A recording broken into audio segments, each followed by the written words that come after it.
Hello you guys, welcome back to my channel. My name is Melissa if you're new here, and just ignore the mess right now. We are moving soon and there is just stuff all over the place and I don't really have a place to film, so bear with me until after I move here. I'm going to have a whole new setup.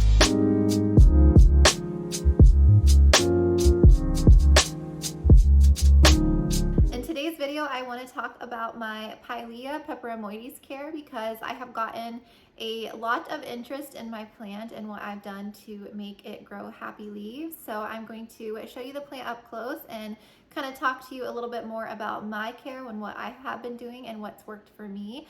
I am not the best with this guy, so just take this information and use it. I just want to help you try and care for yours if you're struggling a bit. I'm not like an expert in this plant and mine has been unhappy for the longest time, but I at least want to share what I have been doing with mine and care tips that might help you with yours. All right, so I'm going to give you a closer look at my Pilea here. It's got one main stem right here, and it's got a second stem there.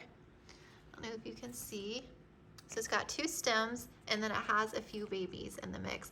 I recently watered this guy, so that's why the soil looks a bit wet. And you can see all the older bottom leaves. They are not very nice looking. A lot of them are yellow, they're not flat. They just kind of look really, really bad. And you can tell this plant hasn't been happy. And so when I initially repotted him, this is the first leaf that I got that I noticed. And look at the size difference of that leaf. It's just not comparable. Like my palm, it's almost as big as my palm. So that's a pretty large leaf on this guy. And a lot of the new growth, like these guys are still growing a bit, so they're not quite as flat. But a lot of the new leaves are coming in so much nicer. And this stem down here, so this is the second one, all of the leaves that are coming in on this guy are just so nice. They're flat, they just look happy. And I honestly am just shocked by how well this plant has been growing. Even the babies, the leaves look so nice. All right, the first thing I want to talk about is light, because I think that is the most important thing that has helped me grow this guy, to have these pretty leaves that are now growing flat and round and not like these ones here on the bottom. So initially this guy has been in South Light. That's where I've kept him, and South Light is pretty good light. It's like plants love South Light, and it's pretty bright in direct light. But I had this guy about 5 feet back from that window, and he had no direct sun at all. So I moved him closer after December. I actually repotted this guy in December because he was looking really sad. Like these leaves, they were yellowing, they were droopy, they were sad. So I didn't know what was going on with him. So I actually checked his root system out and repotted him in December. And I'll link this video up here for you if you want to watch that.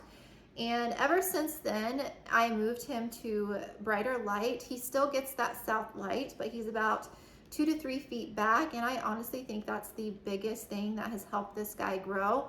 In the afternoon, when the direction of the sun changes, I get about 2 to 3 hours of direct sun on this plant and the leaves. And this guy has really appreciated that.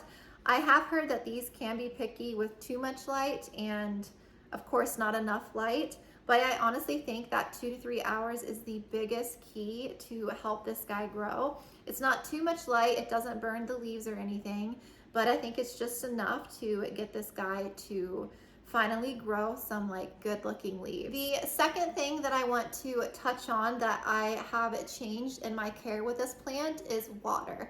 The way that I was watering him before was I let him get all the way dry, and I think I let him go a little too long without water. So after I did that repot, I added in peat moss into my soil mixture, which helps retain moisture, because I was initially concerned he was drying out and that's why his leaves were looking like this. So when I added that peat moss into the soil and watered the plant, it helped keep this guy a little bit more wet for longer. And I honestly think not letting him get all the way dry has also helped in the way that this plant is growing. I now water when these leaves start to droop on the stem. When these bottom leaves start drooping, I'd say dry at least like halfway down at least, then I will give this guy some more water. And I am actually bottom watering and top watering this guy. Sometimes I will do both. It just depends on the mood that I'm feeling. I don't think one way makes a difference. But bottom watering will allow that water to absorb through the soil all the way through. So I do feel like I bottom water this guy a little bit more. But I definitely do not let him get as dry as I did before, and I really think that has helped in the growth of this plant. Now I am using a mixture of distilled water, and I use my regular tap water and I leave it set out overnight so that chlorine can evaporate, because I know sometimes chemicals in tap water can be, more plants are sensitive to those chemicals, and I think this guy is one of them.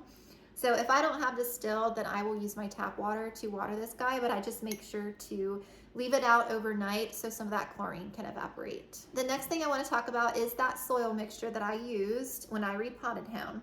So I used the brand Ocean Forest by Fox Farm Fertilizer, and that soil is like my base. I probably use like 40–50% of that potting mix. It's a really good mix, nutrient dense mix.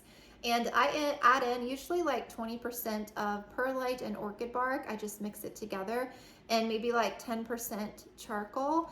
And I added probably like 10% peat moss. I know that's over 100, but you know, there's a little bit of wiggle room there. I don't do anything exactly. My mix is completely just eyeballing everything. Keep that in mind. Don't always follow someone else's advice. Definitely try to make your own mix and make it to your specific needs. And I'll touch on humidity. I actually keep this guy in my normal household humidity. I don't give him any extra humidity. My house humidity in winter averages about 40%. Sometimes it's as low as 30 and sometimes it's above 50. It really just depends on the day, but I would say average 40% in winter currently. And this guy has been doing just fine in that humidity. I haven't given him any extra. He's not even close to a humidifier. So I don't personally feel like these guys need a humidifier.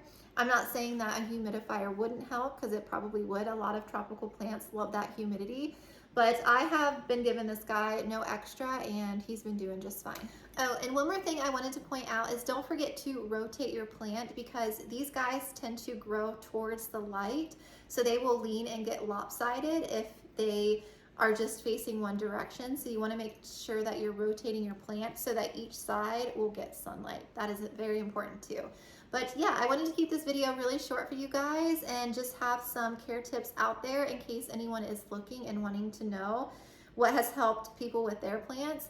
And mine still looks really sad, but I'm hoping once he grows and fills out, he'll have a lot of like new, happy, healthy leaves. I hope this video is helpful for you guys if you're struggling with yours. This is just care tips that I have done with mine recently that have really been helping this guy grow well. So yeah, thank you so much for watching, and I'll talk to you guys again soon.